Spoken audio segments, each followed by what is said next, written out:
Hi, welcome to the Rugby Illuminati, where we offer better analysis than just, wow, what a game. Wow, what a game. Wow, what a game. Wow, what a game. Is Sam Prendergast the second coming of Jesus? No, here we offered level-headed analysis of a game that probably wasn't very level-headed. In all honesty, it was a great game for the neutral. A real back-and-forth affair. Lots of drama installed. How do we start to break this down? Let's just start from the beginning. James Lowe obviously injured, couldn't be in within the team. Calvin Nash steps up with Jamie Osborne in the other wing. And I think that was probably when the nerves started for Ireland a little bit. They came out with an incredibly dominant performance within the first 15-20 minutes. But no points for the men in green, no points at all. I remember echoes of the World Cup quarterfinals, where they constantly went for the corner to try and dominate New Zealand, their opponents. And even after that didn't work and they decided that 3 points was better than nothing, Prendergast missed his kicks. But it wasn't all hope lost for Ireland at this stage. Danger started to come from the French side. Counter-attack was almost going the length of the pitch if it wasn't for a couple of knock-ons. And I felt like you could start to feel the danger was building. France started to find their rhythm. They started to spread the ball around like a lot of butter and a lot of bread. I don't make up with the analogies. An excellent display by France's attack.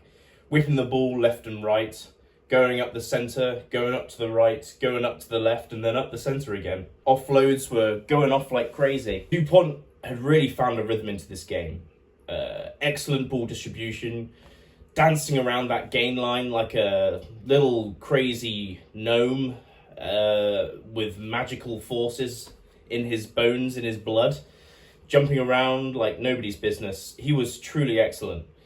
I think the rest of the team was really being put in places to succeed. Great lines coming off of Dupont's masking of what was going on. Untermack being able to take the few opportunities that were given to him, and that's where he works so well with Dupont, really utilising the few times a 10 needs to kind of attack a line and change the direction and the pace of the game. And I'd be honest with you, it started to look early doors that this could be a really, really tough game for Ireland with Dupont's performances. Then the injury happens, and in all honesty, I don't think anything dirty's happened here. Gaultier seems to think differently. Please tell me if you think differently, but it just seems like one of those situations where a player gets his leg caught where it shouldn't be caught. No fault of anybody, whether it was the player himself or the players tackling him. But it did happen.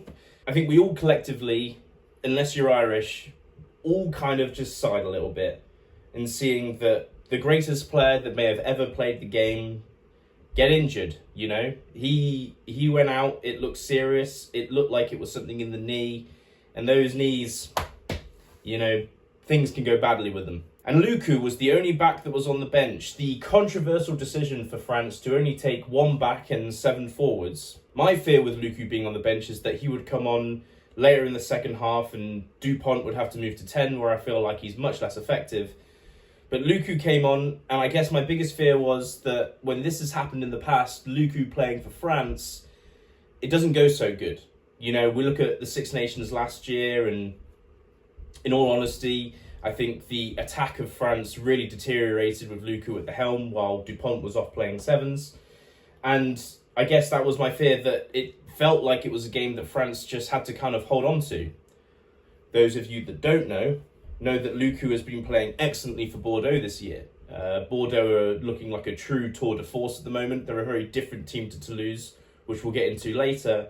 But Luku's been playing excellently, whereas Nolan Le Garrec, who was coming in later in the Six Nations last year and really tuned up that attack, has probably had a bit of a down year for Racing 92. So you could understand Gautier's decision to bring in Luku, to put him in there, based on his club performances and what he can bring.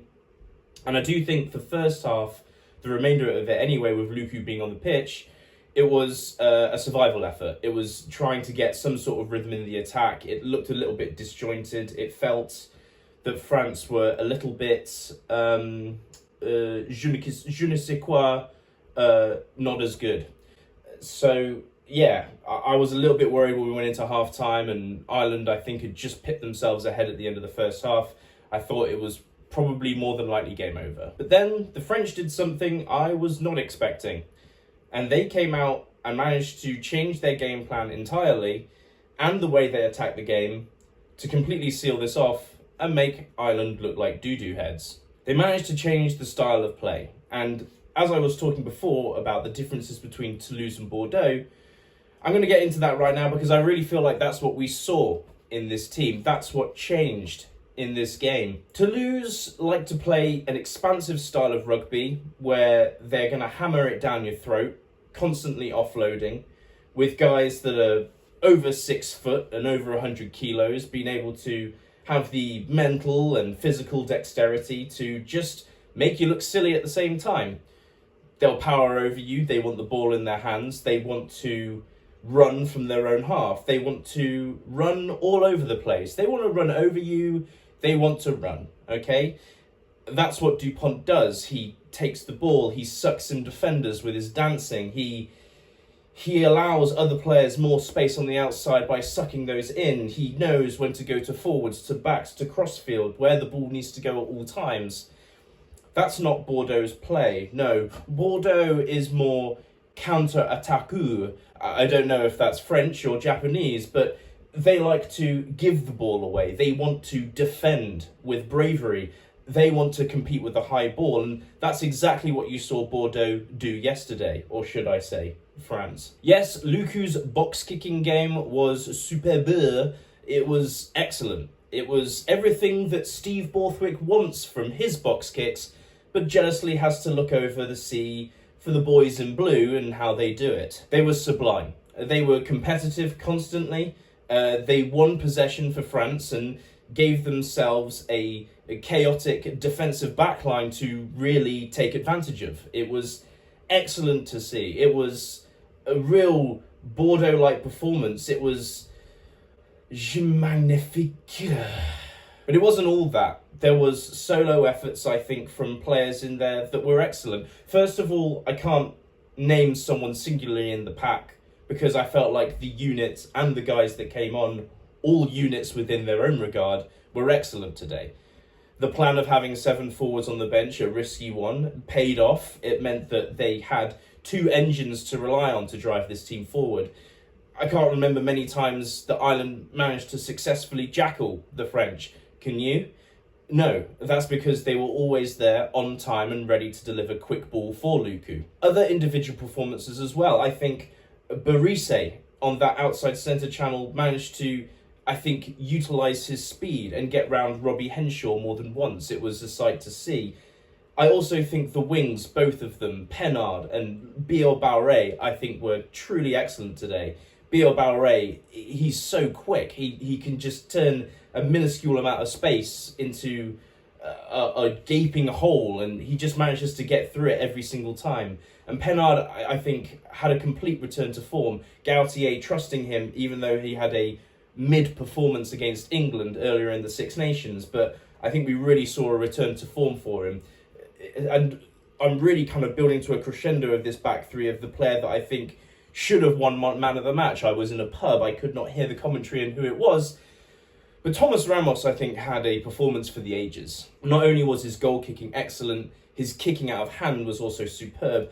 I remember the try that they set with Bielle-Biarrey, I think the ultimate successor, but it all started off with Ramos doing what I've been begging England to do for weeks and weeks, which was being willing to counter-attack within your own 22. Ramos recognises a space on the outside, he grubbers through, he runs on the outside, he allows Gibson-Park to claim the ball, he then goes over the ball, gets it back, has some hand in getting it back, the ball then comes out of the ruck, Pennard then has a line going from one side of the pitch to the other, and then that just sets up the space on the outside. A truly excellent counter-attacking Bordeaux performance by this French team in the second half that I cannot overstate how impressive it was, especially against one of the best teams in the world in Ireland. Ultimately, I feel like this game was a debate for order versus chaos. The structured order of Ireland's attack, of being very pragmatic, I don't know if that's the word, orderly, of being structured in your attack in terms of this is who goes at this time and will take this line.